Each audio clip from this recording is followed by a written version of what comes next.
Surety జిందాబాద్ జిందాబాద్ YSR Congress party జిందాబాద్ జిందాబాద్ YSR Congress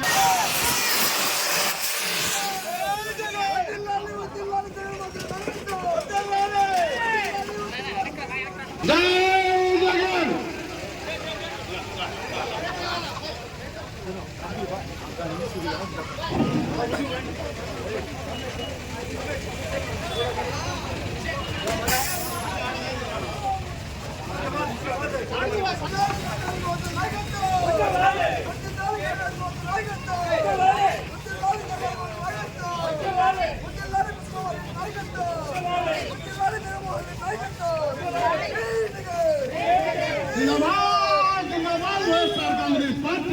panchayat elections లో MPTC elections ZPTC elections అన్నింటిలో కూడా మనం పోటీ చేయబోతా ఉన్నాం.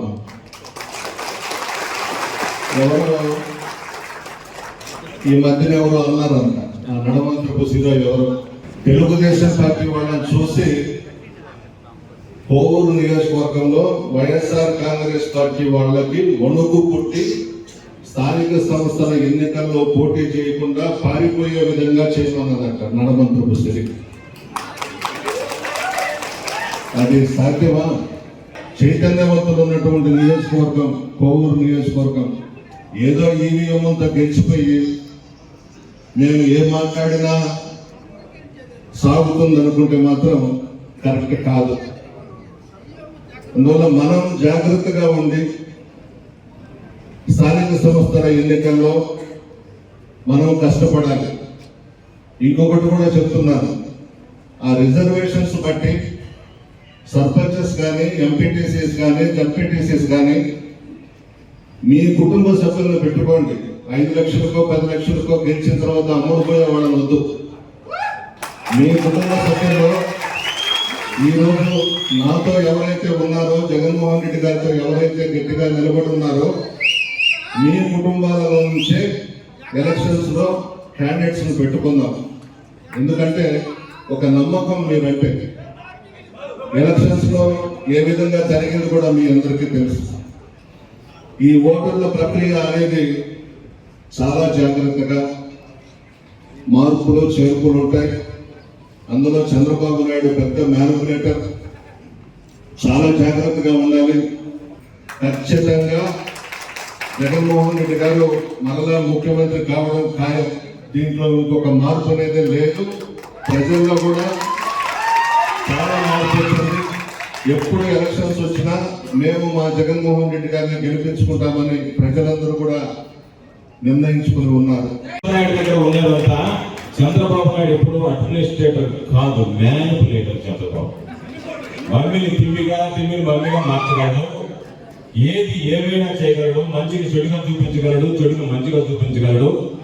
అతని సిద్ధాంతమే, చంద్రబాబు నాయుడు సిద్ధాంతం ఏంటంటే నేను అనుకుంటే సీతను స్మితను చేయగలను, స్మితను సీతను చేయగలను అనేటువంటి ఆలోచన స్థాయిలో ఉన్నటువంటి దుర్మార్గుడు అనేటువంటి వ్యక్తి చంద్రబాబు నాయుడు అనేటువంటి విషయాన్ని గుర్తించారు. అందుకని ఏదైనా సరే ఈరోజు చంద్రబాబు ఉపన్యాసం సొంతంగా, ఎందుకంటే చంద్రబాబు ముఖం చూడడానికి కూడా పెద్ద ఇష్టం ఉంది. ఏంటి దాంట్లో చెప్పాడు, నిజం ఒప్పుకోవాలంట, ఆడబిడ్డ మీద ఇవ్వలేకపోయాడంట, ఆడబిడ్డ మీద ఇవ్వలేకపోయాడు కాబట్టి పీపోరు ప్రత్యామ్నాయంగా తీసుకొచ్చి ఆ రుణం తీసుకుని ఆమె నిలబెట్టుకున్నానని చెప్పి ఎంతకన్నా సిగ్గుమాలినటువంటి వాడు, సిగ్గుమాలినటువంటి ముఖ్యమంత్రి బహుశా దేశంలో ఎత్తినా కూడా కనపడేవాడు. కాబట్టి అసహ్యాన్ని జయించినటువంటి వాడు. అతను కొనటువంటి సిద్ధాంతం అధికారంలోకి రావాలంటే ఈ మాట చెప్తే మనం నవ్వుతానే ఏమి పట్టించుకోరు. నవ్వు, ఎగతాళి చేయి, హేళన చేయి, ఏది చేసినా సరే చంద్రబాబు నాయుడు కావాల్సింది కుర్చీ, అధికారం తప్ప మరొకటి కాదు. అందుకని అటువంటి వ్యక్తి ఏదో ఒక విధంగా వీటికి సంబంధించి వాళ్ళని దొంగోటు ఉంచుకున్నారు. ఎందుకంటే కుప్పంలో దొంగోటు ఉంచుకొని గెలిచినటువంటి వాడు చంద్రబాబు నాయుడు. దాదాపుగా 30,000 ఓట్లు బయట తమిళనాడు రాష్ట్రం నుంచి తీసుకొచ్చి వాళ్ళందరినీ ఇక్కడ పెట్టి ఈరోజు శివశంకర్ రెడ్డి మీకు చూపించారు. కుప్పంలో ఒక్కొక్కడికి 5 ఓట్లు 6 ఓట్లు ఉన్నటువంటి పరిస్థితి. అటు గెలిచినటువంటి ముఖ్యమంత్రి ఆ ముఖ్యమంత్రి. చంద్రబాబు నాయుడు రాజకీయ జీవితం మొత్తం అవినీతి, అక్రమాల, అబద్ధాలు తప్ప మనకు ఉండదు. కాబట్టి అదే పంతాన్ని మిగతా నియోజకవర్గంలో కొనసాగించి ఏదో విధంగా తాను గెలవాలని చెప్పి అధికారులను గుప్పిట్లో పెట్టుకునేటువంటి ప్రయత్నం చేస్తాడు. మీరు మీ స్థాయిలో మనకి అనుకూలమైనటువంటి ఓటు, అర్హత కలిగినటువంటి ఓటు ఒక్కడు కూడా పోకుండా అవతల వాడు దొంగ ఓటు ఒక్కడు కూడా తొలగించకుండా ఉంటే పోరాడండి. మీ స్థాయిలో కాకపోతే ప్రసన్న దృష్టికి చెప్పండి. ప్రసన్నతో పాటు మేమందరం వెళ్ళి జిల్లా కలెక్టర్ కార్యాలయంలో టెస్ట్ వేసి కూర్చుని మనకి సంబంధించినటువంటి ఓటు ఒక్క ఓటు కూడా తొలగిపోకుండా చూసేటువంటి బాధ్యత మా అందరిదైనటువంటి విషయం. అదేవిధంగా వాళ్ళకి సంబంధించినటువంటి ఒక్క ఓటు దొంగ ఓటు కూడా ఎవరో అంటుంటారు, మామూలుగా కొద్దిగా సర్దుబాటు ధోరణి ఉంటుంది. మెట్ట ప్రాంతాలు అయితే ఒప్పుకోరు, కానీ డెల్టా ప్రాంతాల్లో కొంత సర్దుబాటు ధోరణి ఉంటుంది. ఆ పనిలోనే ఆ ఓటు ఏమో ఉందన్న